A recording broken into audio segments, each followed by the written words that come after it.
Hello, everybody, and welcome back to the CZ Media Podcast. This is a first on a couple levels, I believe. The first one is because it'll be on video.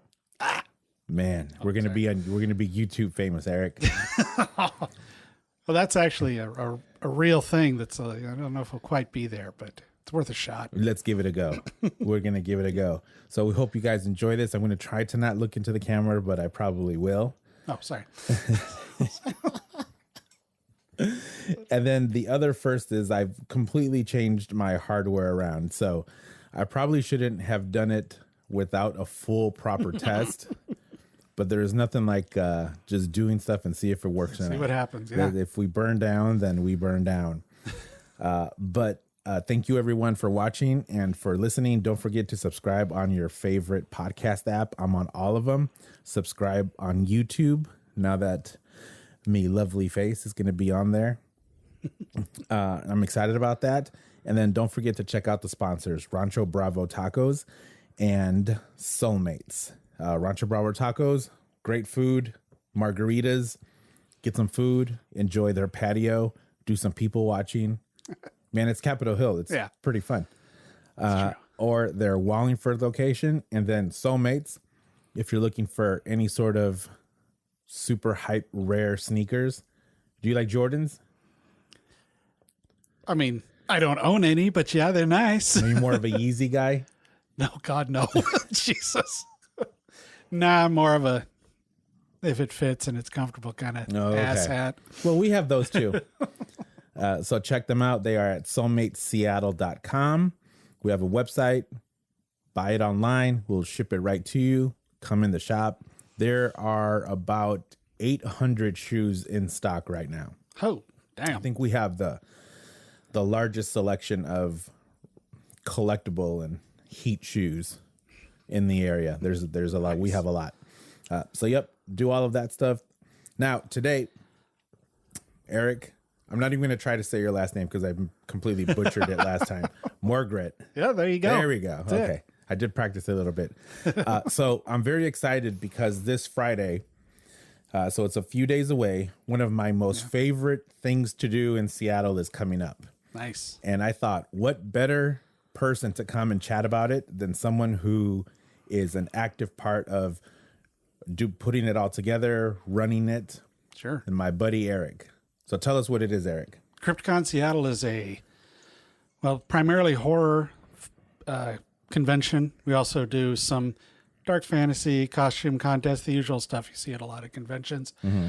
And been going on for, I actually don't know how many years we've been running now. Because some point when everything went into lockdown, we were hitting our 13th year. But then, we're going to do a whole bunch of big stuff for that. And that ended. So yeah, I don't know. We're in like year 14 or 15 or something. This will be our second back to in-person convention. And we have, let's see, what do we do? What you've been to a couple. What are some of your favorite things to come by and check out? The first couple that Lori and I went to, we went one day. Mm-hmm. Sure. For the first couple, and then I always felt like I missed out on so much. Yeah. So like starting year 3, we've just gone the whole weekend, and we turned it into a little staycation. I mean, it's super close. It's in SeaTac. Yeah, it's for those of you that are familiar with the area, it's literally across the street from the airport. Across the street from the airport. So it's super easy to get there. We go there on a Friday, check in, have some drinks and some snacks ready to go because we turn our room into a little bar snack shop. Sure. And then we just look at the schedule and we pick everything that we want to do. Uh-huh. And now I don't feel like I miss out on anything. And it's awesome. I love it. So the things that I really enjoy about it are the film festivals. Oh, okay. Nice. I love those. I love the vendor rooms. And it's really interesting because the vendor rooms, it's in your typical hotel conference room. Yeah, it's a hotel ballroom. I believe it's one of the ballrooms. And I can still walk through it. I can walk through it 15 times and still pick out something different. Yeah. On the 15th time. I can go super braggy about it because I don't work at putting that's one of the places I just don't work in at all. The vendor room? It's a vendor room. Yeah. And I think that is amazing. It is such a cool vendor room. This year we tried it a couple of years ago, but we put it in the wrong location. So we're at a artist alley. Yeah. You know, when you walk in, there's the check-in desk, and to the left is the main room, the main vendor room. Now to the right, that first door to the right is going to be the artist alley. Okay. Which will have a bunch of additional tables and some new, smaller kind of, I don't know how to term it, not necessarily Etsy style, but more artistic based stuff. But it is actual art that you can, Yep. There used to be a writers, like a book area. Is that now just more integrated with the main vendor room? Oh, I know what you're talking about. That was a particular vendor, Blister Press. Oh, okay. Who has put out some great stuff there. They've had to take some time off. I won't go into it. It's nothing to do with the convention. It's personal things. But they set up their booth so well that's what it looked like. You know, it was either 2 or 3 vendor tables. Yeah. And they had they'd have 3 or 4 writers sitting there. So that particular one is gone, but like I said, not sure it's in the vendor room. Okay. Which part of the surprise I like, because I'm a fan too. Yeah. You know, I love horror movies. So I was like, well, what new vendors do we have this year? And, you know, there's always Vinegar Syndrome, which I go and see, of course. Right. But because I'm stupid with movies. physical media like that. But you've definitely influenced me lately into checking out Vinegar Syndrome. And then, you know, I had, for a long time, I did collect DVDs, but then I stopped because I wanted to know, hey, you can just buy it on Apple. Right. But then I don't like that they change stuff. Right. Yeah. I just don't like it. So then, I don't know, a year ago, so I told myself I'm not going to buy digital anymore. I'm going to go back to physical media. Mm-hmm. So I'm definitely coming home with some Vinegar Syndrome stuff. Nice. Yeah, one of the guys, they've got 2 guys there. One's really good. One's nice, but he's a lot more quiet. But if you get there with the real talkative guy, he has amazing suggestions, and he's a lot of fun. We should do that. You know what? Is Strange Eons going to do a We Suggest? That'd be interesting. We're actually doing a live recording, though. You are? Yeah, Strange Eons live at Saturday at 6, I believe. And we'll be doing talking about Big Trouble in Little China. Okay, nice. So, if you're interested, here, is this breaking news, or did you mention it on the last show? You know, I believe the last time we recorded, we completely forgot about to talk about Crypticon. So this is breaking news. So yeah, it is. I just recently saw that again. I don't know, a couple weeks ago. It was on Big something. Trouble? Yeah, Big Trouble. It's fun. Well, that's exciting. So the show has things for art lovers, for film lovers, and then being able to see a podcast be done, that's super cool too. So I've been to a whole bunch already. Sure. If you were to talk to someone who hadn't been to one before, like what's your 60-second elevator? I guess my first thing I usually do, because there's so much going on, I'll look at them and go, well, what kind of horror do you like? Do you like reading? Okay. Do you like movies? Are you makeup? Do you like to hang out and just meet a bunch of horror people? We can kind of address all of those. If you like books, we'll have some writers. I don't know as writers this year as we have sometime in the past. Our main writer, unfortunately, had to cancel like today because he got the big Yikes. COVID thing. It's been announced, so I'm not breaking anything. But so he had to cancel, which is bad. John Skip, who's one of my favorite writers ever. But so we lost a little bit of that. We've got the film festival, as you know. That is, if all the filmmakers that say they're going to show up, we'll probably have 90 filmmakers. Oh, wow. At this event. I mean, not all at once, because it runs all week long. Friday nights, our Northwest showcase. We show almost, except for the first couple hours, we show exclusively Northwest, like 2 blocks of short films and 2 features on Friday night. And then those are fun because a lot of filmmakers obviously show up for Yeah. those. And Saturday we've got a, let's see, what was it called? What is buried should stay buried, which is a Lebanese film, which the filmmaker is going to be here. I haven't figured out if he's actually coming from Lebanon or if he moved here a while ago. And Yeah. because the movie's shot in Lebanon. Right. But so we've got that, and then we bring in some extra folks like Steve from the Bone Bat comedy. He just had a film festival. Yeah, he does a best of hour at Crypticon. Did you go to his? Some of it. Yeah. So I love that event. It is one of my top events every year. It was an all day thing. Yep. Up until midnight. Yeah. So that runs from 11 to midnight on Saturday. And then we've got Sunday, 11 to 5 with some shorts featuring Dawn, a lady named Dawn Woods is putting together a bunch of local female-led groups, and we're having a music video showcase. Oh, very cool. Following a documentary about the mixing of horror and music. So, hey, bring it all together with some more Northwest films being shown before that too. So yes, I know a lot about the film festival. I'm thinking of the mixing of music and horror. Cool. My brain immediately went to Dawkins. Oh, sure. Nightmare on Elm Street Part 3. That is talked about. Yep. Yeah, it's actually a really cool documentary. I really enjoyed it because it goes right to horror and metal. I'm like, yep, I'm there. So, okay, what else do we have? So as a fan, that's what you're going to... Well, I've already seen all the movies. Well, no, as far as this documentary goes. Oh, yes. Yeah. Oh, yeah. Do you have time to do fun personal stuff? These, for about a couple months before Crypticon, it's tough. But, I've been doing it long enough that I figured how to negotiate most to that. Yeah. But there's more. Tell us. There's panels.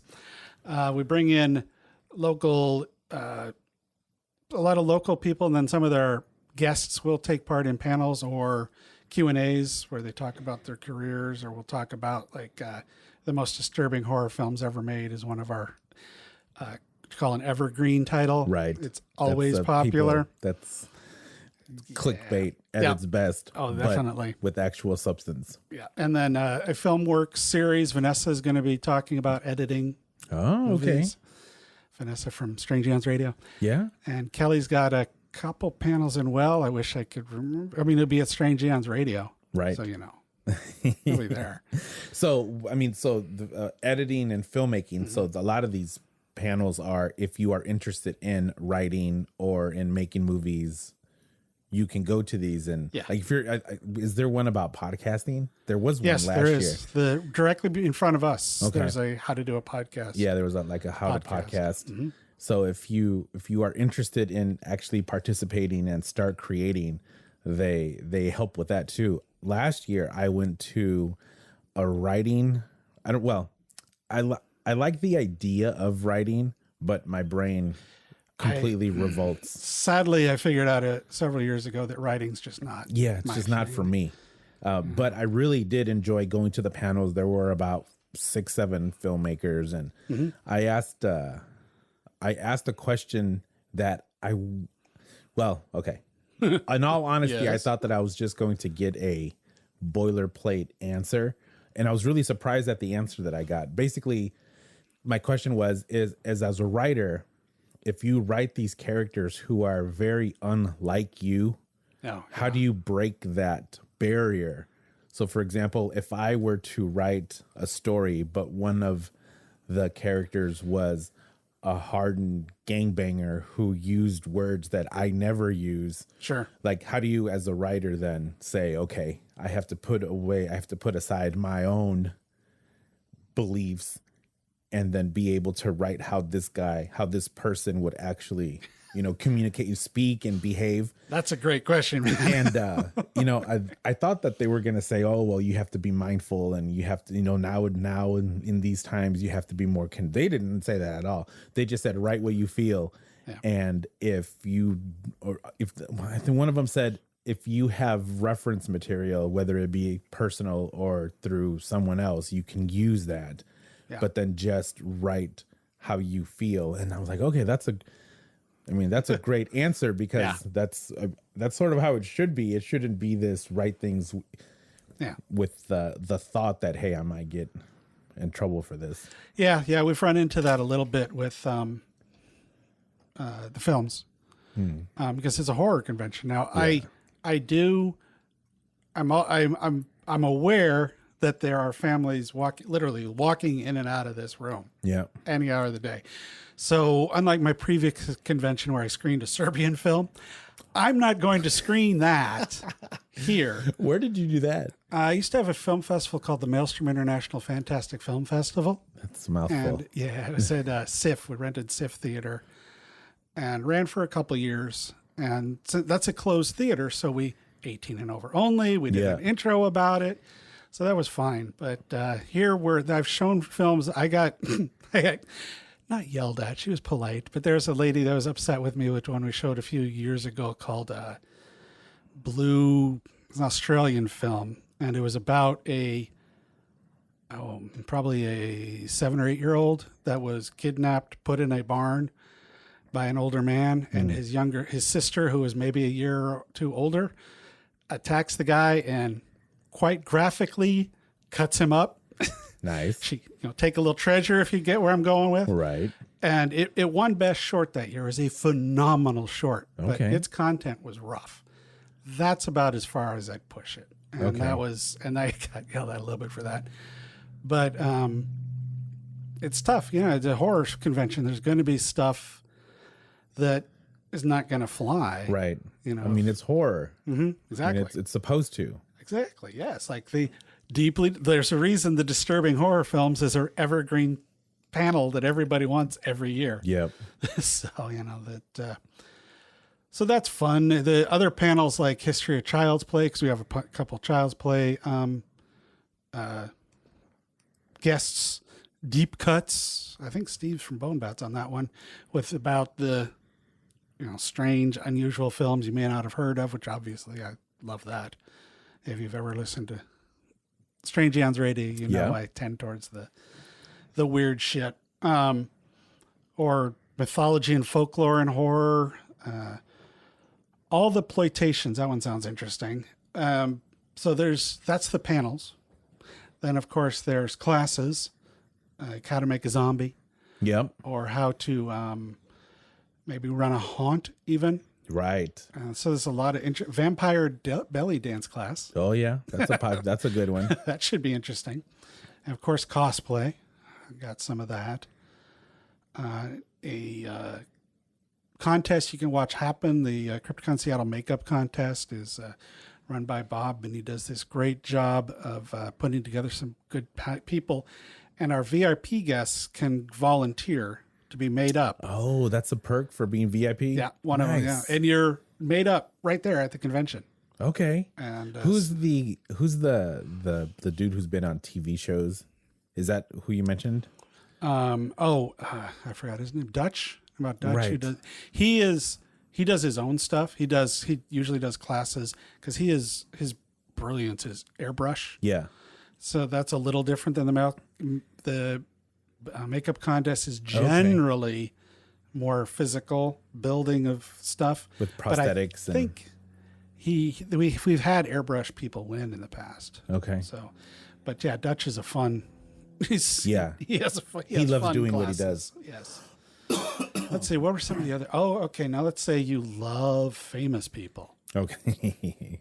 Who doesn't? So we've got our. There's always guests. It varies from year to year. There are a few people that have been back a few times. Like we've got.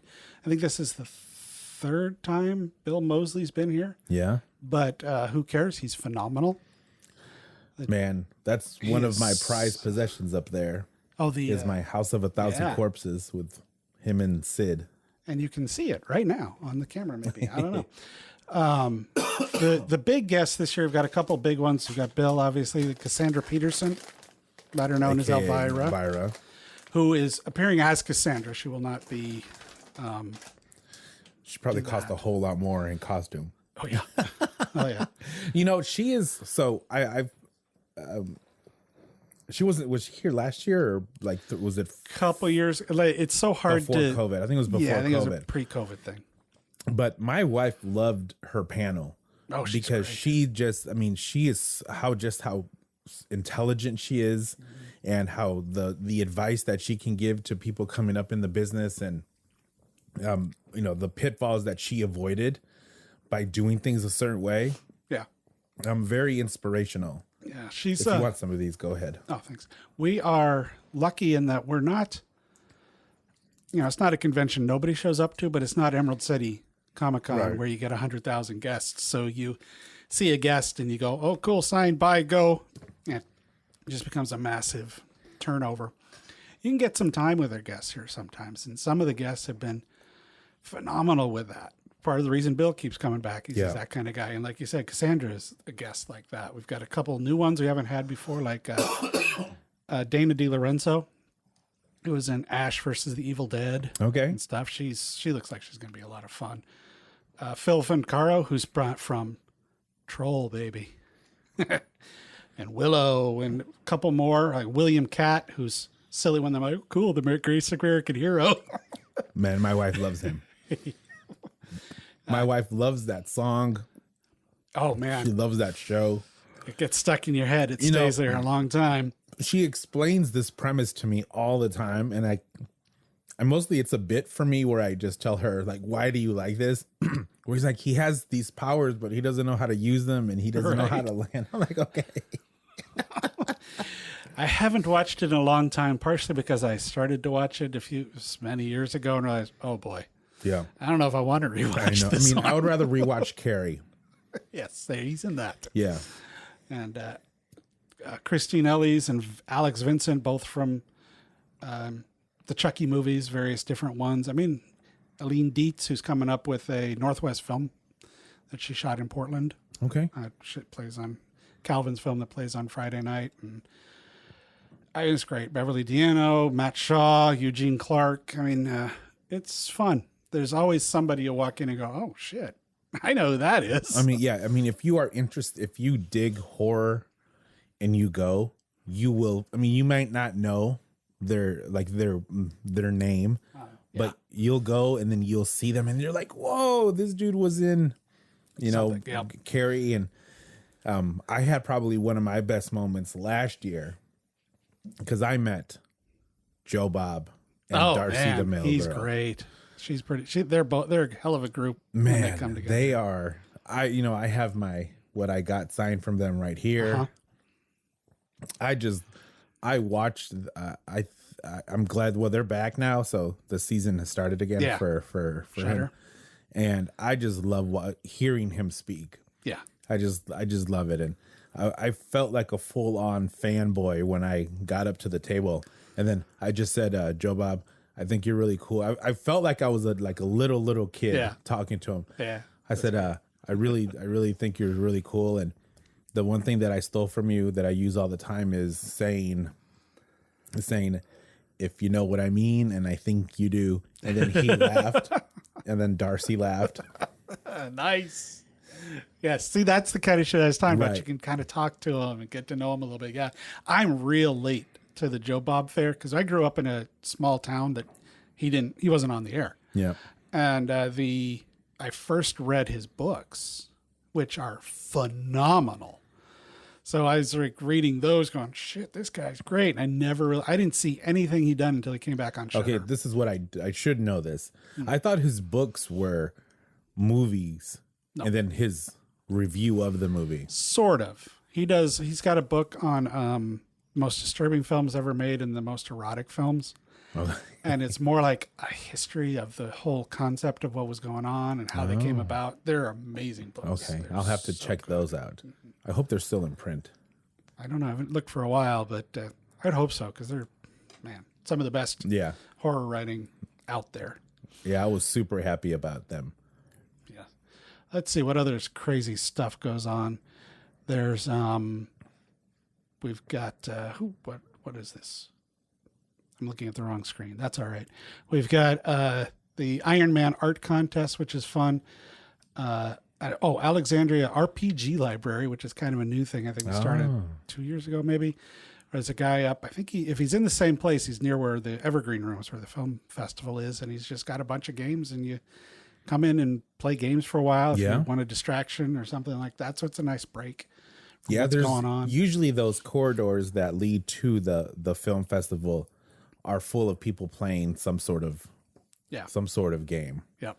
Do you play any of that? Are you a Dungeons and Dragons person or? Yeah, I haven't played in years, but I unfortunately, like when Crypticon's going on, I don't have the time to sit down and play very often. I was watching the history of video games. Oh yeah. And how a lot of the designers of those early games were just trying to do an RPG game digitally.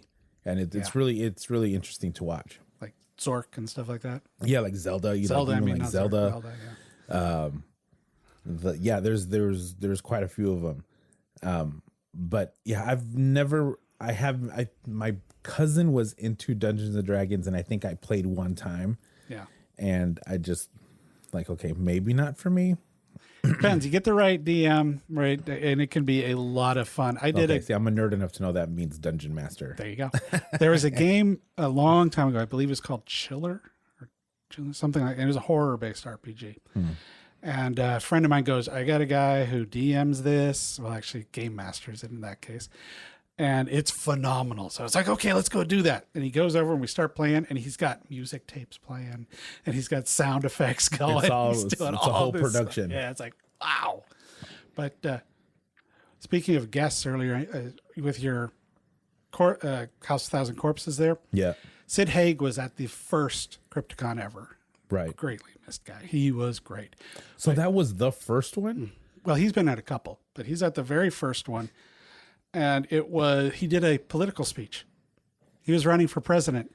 So it was the most popular event that year, saying, what that's worth. But, and it was real. Yeah. He gave a real political speech, and it was really interesting. And that's the kind of shit that brings me to conventions, because you're not going to see Sid Haig give a political speech probably anywhere else. I don't think they would have put that on CNN or. No. Well, I know you enjoy the drink occasionally. A little bit. Have you visited the 13th floor? Yeah, I am a big fan of the 13th floor. It can get a little crowded at times, so it'll be interesting to see how it works this year. Yeah, it's nice because a buck, well, I'm not sure how much they are now, but a buck will get you a drink. If it's $1 or something, it ain't much. That's for sure. It's definitely like going to the hotel bar. Right. And then the people who are serving them are very generous. Yeah. So it's a whole lot of fun. Actually, the first few that we went to, I want to say they were free, weren't they? There are some that might have that. Yeah. But not all of them. No, it wasn't. But I think I remember getting free drinks at that 13th floor early on. Mm-hmm. And then, some rules might come into play about free booze. Right. Yeah, that could be. Yeah, it's the Washington State alcohol board is tough. Last year we got yelled at. Lori and I were in a room and it was pretty late. And then the security guards came and said, "You guys need to shut up." And of course they didn't shut up. And then they said, "All right, you guys got to go." So it's, this is a working hotel, so you have to be respectful, but you can have a little bit of fun. Yeah, it usually goes well. It was innocent. There wasn't anything super, super crazy, but when it's 2 a.m. Right. It's, you hit that point. You hit that point. Yeah. Yeah. What the 13th floor is, there's like Biohazard and Deadly Darlings and the Macabre Mortuary and Scarioke and a variety of other. Oh yeah, we've done that all. Nice variety of rooms. We just take the suites, empty out some of the stuff, or put it to the edges and stuff, and turn it into little party rooms. Yep. So it is 21 and over only. Right. And they check IDs. Oh, yes, they do.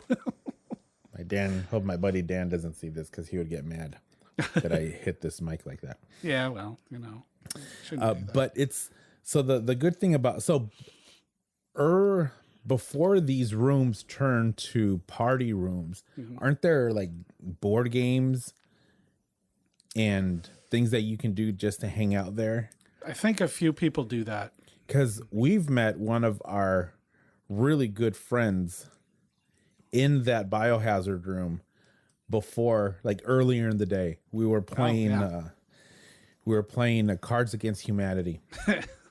Nice. And this is 10 years ago, and we are still friends with the people that we met there. Oh, that's great. Yeah, And the wildest one, I don't remember what year it was. It's probably year 5 or 6, because we had a wedding. We had people that met at Crypticon, so they wanted to get married at Crypticon. I was like, damn, that's cool. I think I remember that. Yeah, that was it. That would have been at our other hotel, not the DoubleTree, but yeah, at the Lion. I don't know, just up the street from us, though. Yeah, that's so much fun. I unfortunately, maybe next year, I will be approved to do a show there.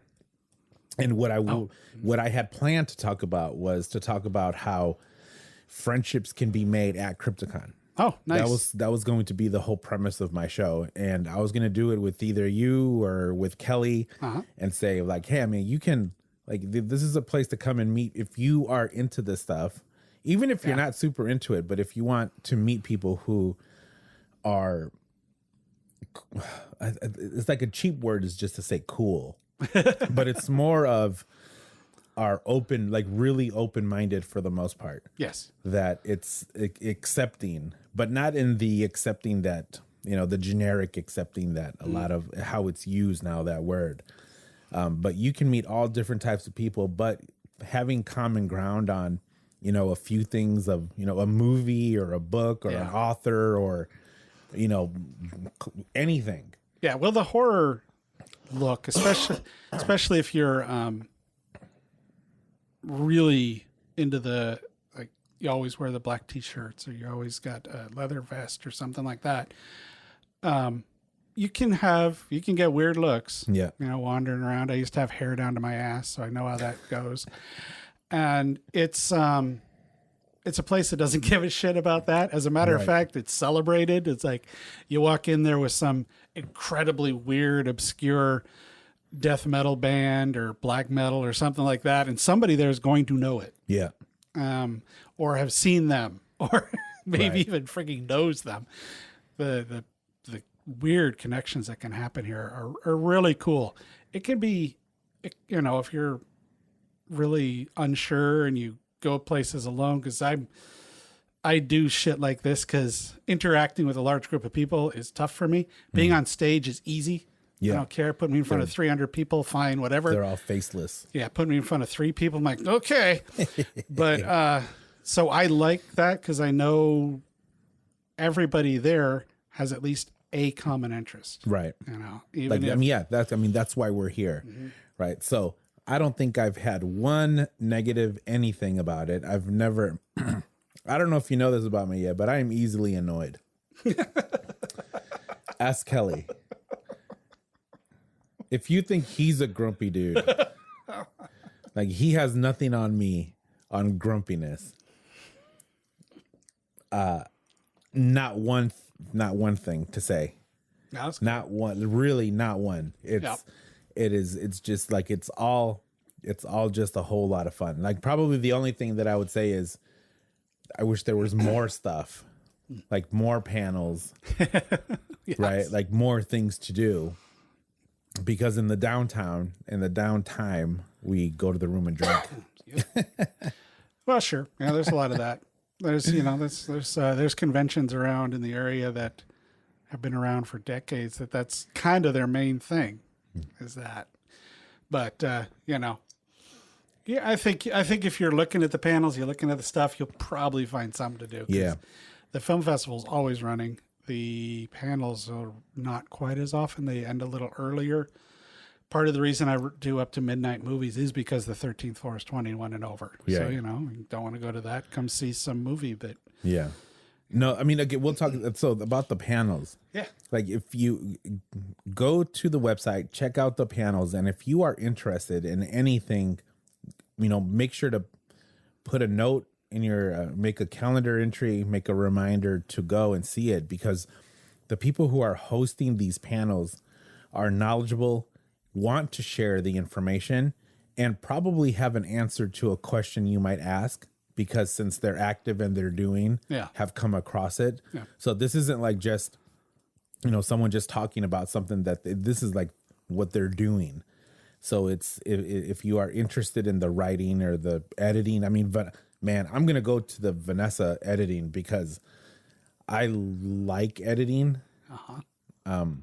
So I already have a whole bunch of questions of, how do you decide what to cut? How do you decide how long you want something to be? Yep. Like, it's so crazy how I've sat in front of my computer, looked at something that I've made and said, should this be 1 second shorter? And I ponder it. I will toss out to you, yes. Exactly. The number one note that every film reviewer has left over the years, and the last 14, 15 years of the festival, I've had 20 plus reviewers at least. The number one message is this would be so much better if it was a few minutes shorter. Right. And that's hard. I'm a filmmaker too. And that's a hard lesson to learn. The first film we put out that we were going to festivals with and stuff, we thought it was real hubris when the festival director contacted us and actually said, maybe you should cut this down a little bit. And we're like, and then of course, 2 years later, watch it go, God damn it. He is so right. This needs to be cut down. Yeah. We just get so close. Mm-hmm. Yeah. You can't see it. You can't see it. Just get too close. Yeah. And that's a common mistake. That is a mistake. I don't know if mistake. That's a common trait. Yeah. Well, as a director, you kind of, if you a good director, I feel you'd like your actors, you love what they're doing. You want them to share that. Oh my God, look at this shot. My DP worked up. Oh, I can't cut that. Can't cut it. Oh, it's money. Then you got to cut it.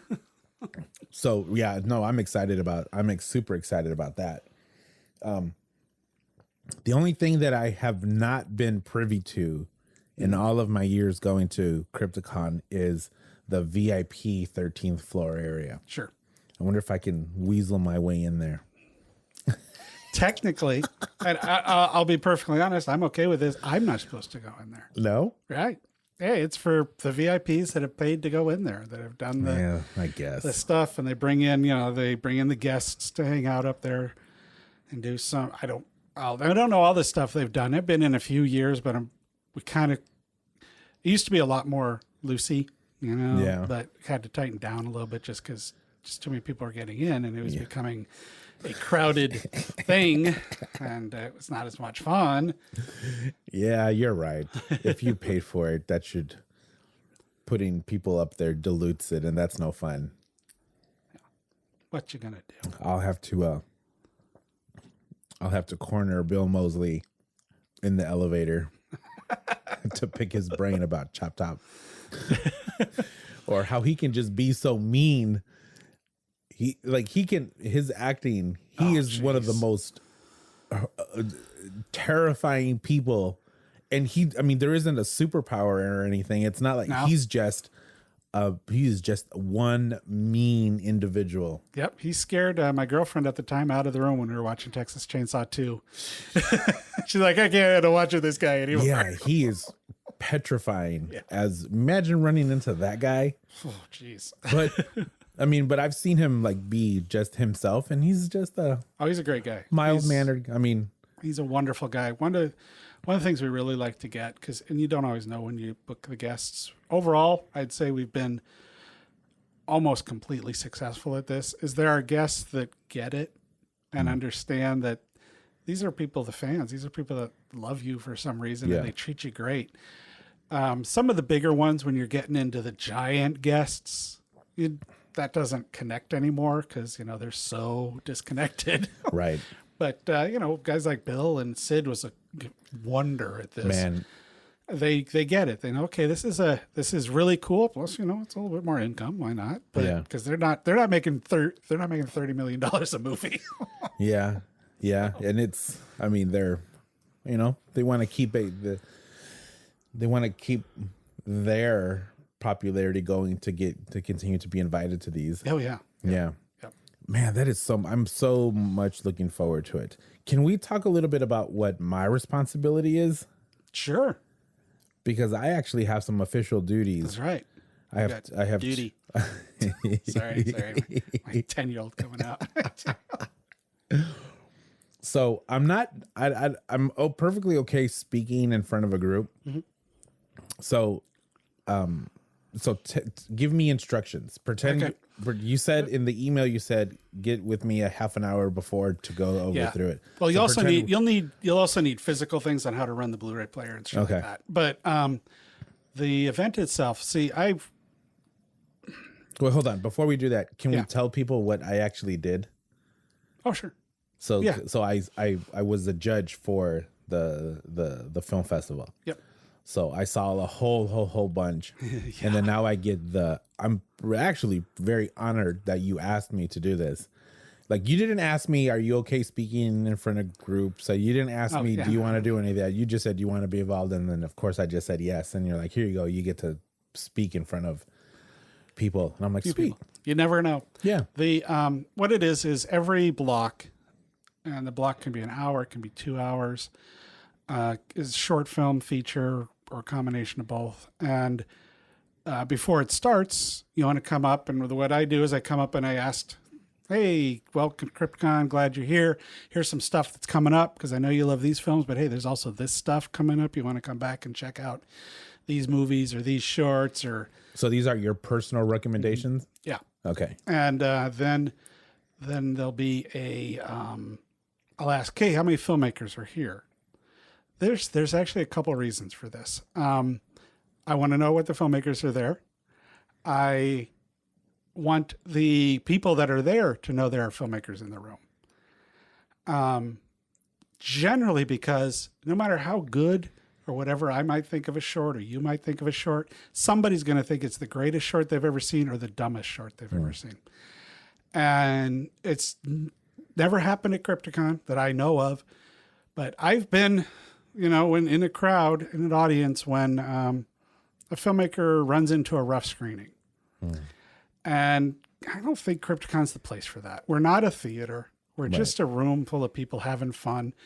So if the people in the crowd are aware that filmmakers that worked on these movies are sitting in the crowd, they'll be more polite. Right. You would hope. They knock on wood, they always have been. Yeah. So, and also let you know that, hey, they just see these movies up here? Somebody really worked on them, and he's sitting right over there, or she's over there.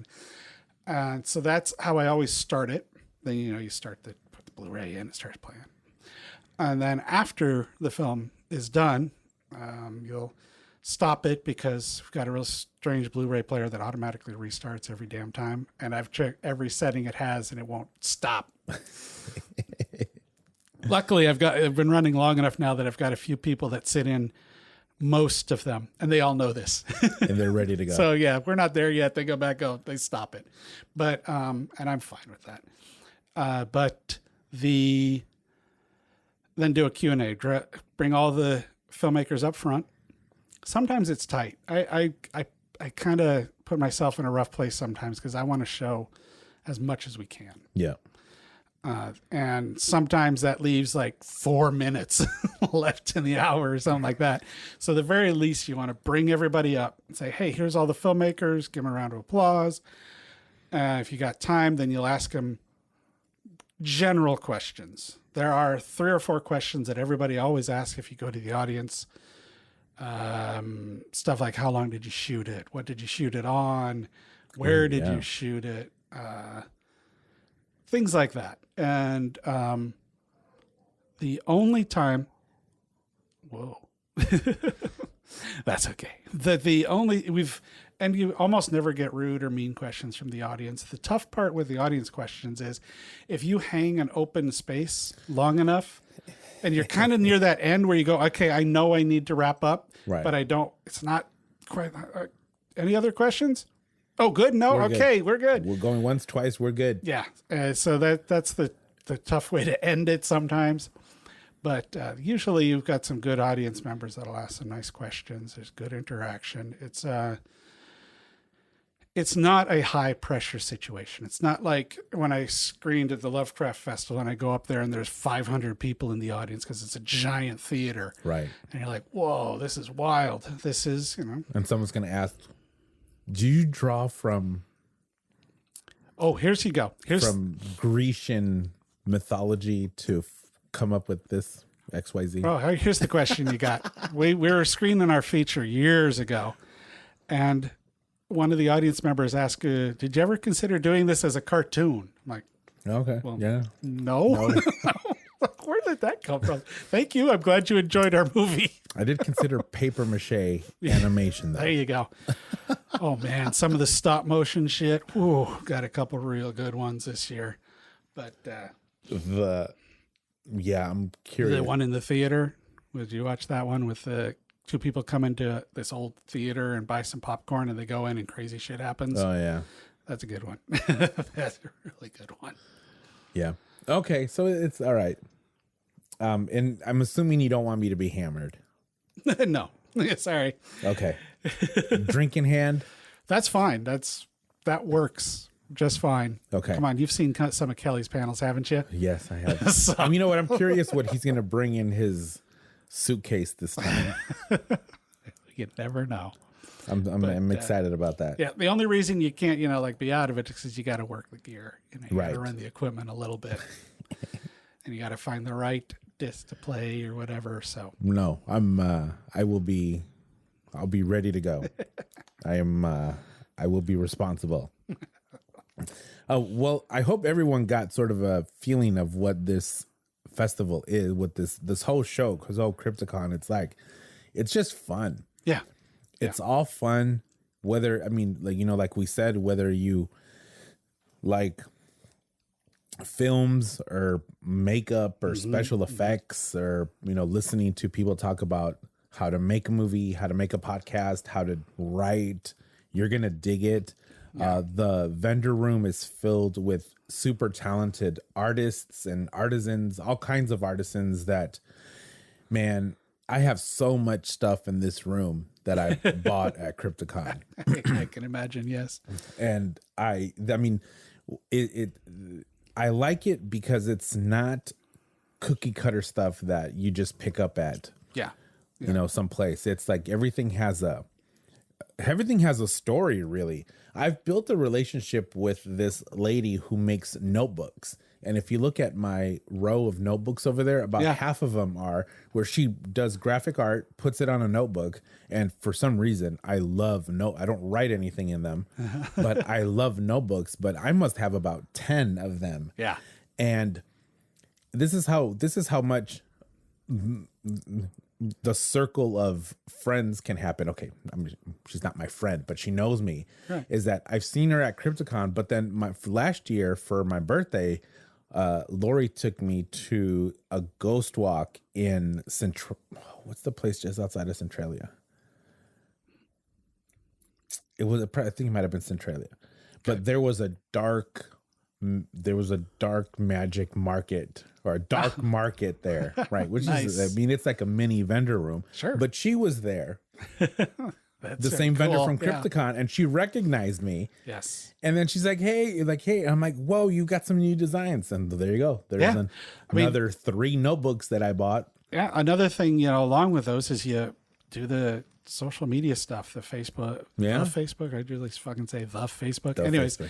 Facebook, Twitter, Instagram, all that come in, interact throughout the year because we're active all the time with stuff going on. We've got, Dee does our social media stuff. We've added a couple new people to help us out this year because it's a lot for one person to do. Oh yeah, but she does a hell of a job.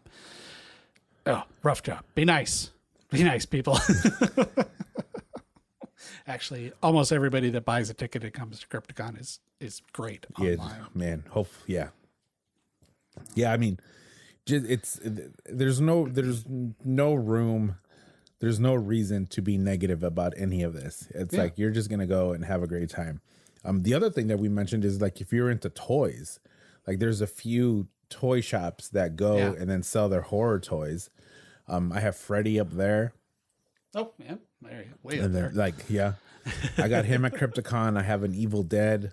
a Jason, Nice. some other one. He's over there somewhere. Yeah, he's over there somewhere. But it's like, yeah, it's like if you have,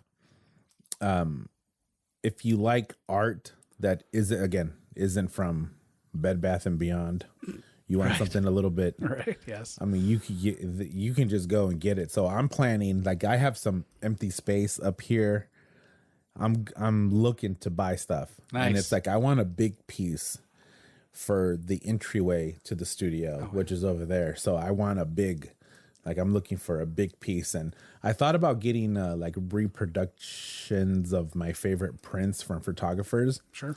But it's not the same. Yeah. Little too generic. It's a little, yeah. It's like, I can just go, you know, and my buddy has a humongous printer. Like, I could go and get a big print of something. Right. But it's not going to have the impact of, okay, someone actually put thought, you know, and then created it. And I'm sure I'm going to find it. Yeah. Or you go there and you get a poster from, you know, like if somebody from your favorite film is there, like it's 1,000 Corpse, you got up there, you know, and you could get that signed and then framed. It's exactly. Extra cool. Actually, I will say I do have one sad memory from Crypticon. They can't all be good, I guess. They can't all, but I was so looking forward to George Romero. Oh God, that was rough. That man. hit me really hard because I really, really, really wanted a George Romero autograph. Yeah.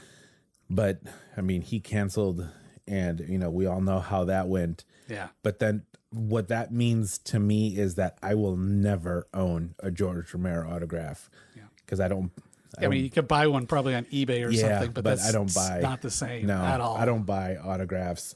No. Like, I have to get them. And that just made me so sad. Yeah. I mean, okay, maybe selfishly. That's okay. A lot of people were negative about that. That was a rough one. Yeah. But you know, he was really, really sick. He was ill. But that just made me turn into, okay, if I want it, like, if I'm gonna get it. Yeah. Right. Because you just never know. Right. Yep. Sid Haig was at several conventions. Yeah. Us, that's one of my prized signatures up there is him. Yeah. And then he has a picture with Lori that is pretty funny. Like, he gave this really cool expression on his face. He was great. Yeah, man. He was a top-notch. All right. Well, I hope this will be posted on. I'm going to try to do it for Tuesday. Oh, man. But for sure on Wednesday. Sure. So you'll have time to make your plans. You can get tickets at the door. Should probably give a couple little notes on that kind of stuff. Oh, please. First thing I want to toss out is please be nice to the people working the front desk. They get a lot of tough stuff. They work really, really hard. We're a small crew of people. There's not a lot of people that put Crypticon together. So we work a lot more than we might want to at times. Yeah. So, you know, nothing's perfect. Nothing runs fantastic. We do have the normal world we live in now. So there are some COVID protocols, fully vaccinated convention, or a recent, I think a 72-hour check, but it can be a home check. So it can be a home check? Yeah. I was a little surprised they said that, but they can't. So, well, hold on. How does that work? I don't know. If you go to the homepage of CrypticonSeattle.com, it has all the information on the COVID protocol. Plus, you can buy tickets and stuff like that. And this is 100% fair. This is 100% fair because you have all of these artists who are coming in actors are who are coming in and they want to go on to the next one and to the next one and to the next one. And I am completely on board with being as safe as possible so that they can continue to do that because this is their life. I mean, this is part of their livelihood and they deserve that cautiousness. Yeah. Yep. So get it. But yeah, just wanted to let them know that there will be. That is part of the. Yeah. And they checked your temp at the door last year. Is that still? I don't know if we have that this year. That was so cool. Yeah. I hope they have it back, or hope we have it back. I mean, because it just seems easier for the person doing it because you can't really argue. Yeah. Plus, it's once you realize what's going on, you're like, oh, Yeah. take my photo. Yeah, exactly. And then if you're going to go, there is parking at the hotel. Parking at the hotel, you want to get there early. A couple of years ago, they started using it for airport parking too, which has really made it a lot harder. Yeah. There's also it's SeaTac, so there's parking everywhere. There's parking everywhere. But the easiest one is directly across the street from the DoubleTree, is a parking lot that I've used a few times. None of them are cheap, but if you're going to be parked there for 3 days. Right. And it's, if you're going to be, if you're in town, just Uber there, save the parking if you can do that. That's probably the right light rail comes like 2 blocks right there, 2 or 3 blocks away from DoubleTree. And there, obviously the hotel has food. There's a restaurant there. But if you walk out, there's fast food options. There's a really great Thai place across the street. There's a liquor store right next to that Thai place, which we've been to once or twice. Yes. So it's a convention. There's, all of that convenience is built in. Yeah. So Eric, Margaret. Yes. Thank you so much for coming. Thank you so much for sharing about Crypticon. And I'm just going to encourage everyone to check it out. What's the website? It's CrypticonSeattle.com. CrypticonSeattle.com. You can follow them on Instagram at Crypticon. Is it also Crypticon Seattle? Our Twitter's just straight Crypticon. I forget but if you type in Crypticon, you're going to get, there's kind of a family of stuff, but we're Crypticon Seattle. So you'll be able to tell because it's all Seattle stuff. It is Crypticon. So IG is Crypticon Seattle. So I'll put all of those links into the show notes and then link them onto the post. They'll probably be going out as this video goes, flashing out there. Again, everyone should go. You should go to the film festival so that you can watch me introduce 2 film blocks. There you go. Then you can rate me of how well I did. It'll be fun. I dig it. All right, Eric, any parting words? Come by, have fun. Well, that's what Crypticon Seattle is about. Come by, join the party. A lot of people call it horror summer camp. Yeah. It's just a good time. And that 13th floor is a super good time. All right, everyone. Thank you so much. We're waving to the camera. Man, that's going to be weird. Man, it's like, I don't like to. Yeah, that's going to be funny to do. Yeah. Thank you for listening. Don't forget to subscribe on your favorite podcasting app. I'm on all of them. Don't forget to check out the sponsors, Rancho Bravo Tacos, Capitol Hill and Wallingford, and then SoleMates. My shoe collection is right across from us. I only have about 60 pair. Oh yeah. That's not a whole lot, but man, I got some Travis Scott 4s. I got some Union Guavas, some Noirs, some Bordeaux 1s, some Bretto 1s, some Band 1s. I got the Freddy Krueger Air Max 95s. I got the What the Paul Dunks. These are all super hype shoes. I'm guessing, yeah. Super, super, super hype. So go and check them out, SoleMatesSeattle.com. We're going to be doing a giveaway soon. I'm going to give away of classic Air Force Ones. It's like you can't go wrong with a nice, crisp white pair of Air Force Ones. So definitely check them out. And thank you. I hope you guys dug it. We're on YouTube. There's video to see. All right. That's it. Thank you, sir. Thank you. Yep.